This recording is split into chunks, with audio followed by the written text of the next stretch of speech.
Assalamualaikum warahmatullahi wabarakatuh. Kembali lagi bersama saya Teddy Nugraha. Di sini saya telah merancang sebuah infrastruktur jaringan yang terstruktur, efisien dan mudah dikembangkan. Perencanaan ini mencakup pembagian IP address, perkabelan, pemilihan perangkat, serta layanan jaringan yang digunakan. Nah, buat perencanaan IP-nya adalah di sini kita pakai VLAN 100, VLAN sama VLAN 200. Nah, buat VLAN 100 kita mendapatkan VLAN 100 itu server, kita mendapatkan /29, berarti kliennya itu 4. Dan buat VLAN 200 yaitu jaringan, mendapatkan /28 yaitu kliennya berarti 6. Nah, buat internet, IP internet itu 172.16.12.1.1. Nah, buat IP1 buat bisa membuka internet yaitu 172.16.12.210/24. Nah, habis itu kita ke WLAN yaitu IP-nya 10.0.10.1/24. Nah, buat di uplink-nya yaitu buat di Ether 1 nih yaitu IP-nya 172.16.0.77/30. Berarti kalau /30 kliennya 2. Nah, buat di Ether 1 ke Ether 2 IP-nya 172.16.0.78.30. Oke. Terus di sini saya menggunakan IP FreePath dengan pembagian berdasarkan VLAN agar lebih terorganisir. Nah, ini VLAN 100, VLAN 200. Nah, nanti dimasukin juga ada VLAN 99 yaitu VLAN manajemen yaitu 192.168.88.254/24.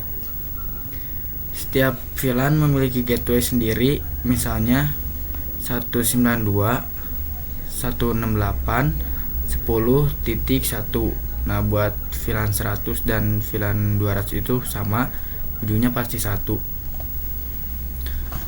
Terus buat perencanaan perkabelannya, untuk perkabelannya saya menggunakan topologi star dengan pusat di switch. Contoh koneksinya yaitu dari router 1 di port 1 terisi oleh kabel internet. Nah, ini yang internet ini nih. Lalu router 1 di port 2 terisi oleh kabel uplink yang terhubung ke router 2. Nah, buat router 1 menuju ke router 2 yang terhubung ke router 2. Nah, di router 1 juga menambahkan WLAN sebagai WiFi. Nah, di router 1 tambahkan WLAN atau WiFi ini, masukin IP-nya 10.0.10.1/24. Terus pada router kedua, port 1 terisi oleh kabel uplink yang terhubung ke router 1. Nah, buat di router kedua masukin uplink yang di router 1 yaitu yang 172.16.0.77/30. Lalu pada router kedua, port 2 terisi oleh trunk yang terhubung ke switch VLAN manageable. Nah, buat trunk itu isi IP yang 172.16.0.78/30.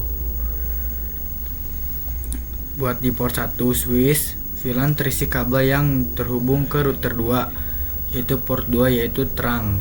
Nah, ini yang trunk. Di switch VLAN tinggal akan sesuaikan dengan kebutuhan. Terus menggunakan kabel.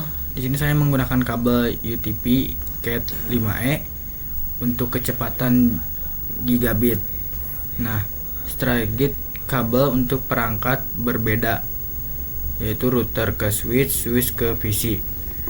Perangkat yang digunakan dalam jaringan ini, saya memilih perangkat yang stabil dan umum digunakan, yaitu router adalah MikroTik RB9412NB, digunakan sebagai gateway utama DHCP server, routing dan WiFi. Terus buat switch, yaitu TP-Link TLSG1024 Managed Switch untuk mendukung VLAN dan manajemen jaringan. Dan kabel, saya menggunakan UTP Cat 5e. Layanan jaringan yang digunakan adalah yang pertama Internet Gateway, yaitu berfungsi sebagai pintu keluar masuk ke internet. Buat yang kedua, DHCP server. Router memberikan IP address secara otomatis di klien sesuai VLAN masing-masing. Terus yang ketiga, router statik digunakan untuk mengarahkan trafik ke internet melalui gateway ISP. Yang keempat, routing dinamis digunakan untuk komunikasi antar jaringan internal atau antar VLAN. Terus yang kelima, VLAN digunakan untuk memisahkan jaringan secara logis meskipun menggunakan perangkat fisik yang sama. Yang keenam, WLAN, jaringan wireless untuk klien seperti HP dan laptop terhubung melalui access point. Yang udah sampai 6 saja. Terus alur cara kerja jaringan sampai ke bisa internetan, yaitu ketika klien baik dari VLAN maupun WLAN ingin mengakses internet, prosesnya yang ke satu, klien terhubung ke jaringan jika kabel masuk ke switch port VLAN. Yang kedua, klien meminta IP. Permintaan dikirim ke DHCP server atau router. Nah, ini router memberikan IP sesuai VLAN. Nah, sesuai VLAN-nya. Yang ketiga, data dikirim ke gateway atau router. Terus router mengecek tujuan, yaitu ke internet. Buat yang keempat, routing. Terjadi routing menggunakan routing statik untuk meneruskan paket ke ISP. Yang kelima, NAT atau Network Address, yaitu IP privat klien diubah menjadi IP publik dan router. Yang keenam, data dikirim ke internet dari router ke internet. Yang ketujuh, balasan dari internet masuk ke router diterjemahkan kembali, yaitu dikirim ke klien melalui switch. Terus kenapa klien bisa internetan? Klien bisa mengakses internet karena mendapatkan IP address dari DHCP, memiliki gateway yang ngarah ke router. Terus router terhubung ke ISP, ada NAT mengubah IP privat ke publik. VLAN sudah dikonfigurasi sehingga tidak bentrok. Terus kalau misalnya IP kalian sama bentrok, itu tidak bakal nyambung atau gagal lah pokoknya. Terus buat access point menjembatani WLAN ke jaringan utama. Oke. Kesimpulannya, seluruh sistem ini dirancang agar jaringan terstruktur, aman dan efisien. VLAN membantu. Nah, ini VLAN. Nah, ini VLAN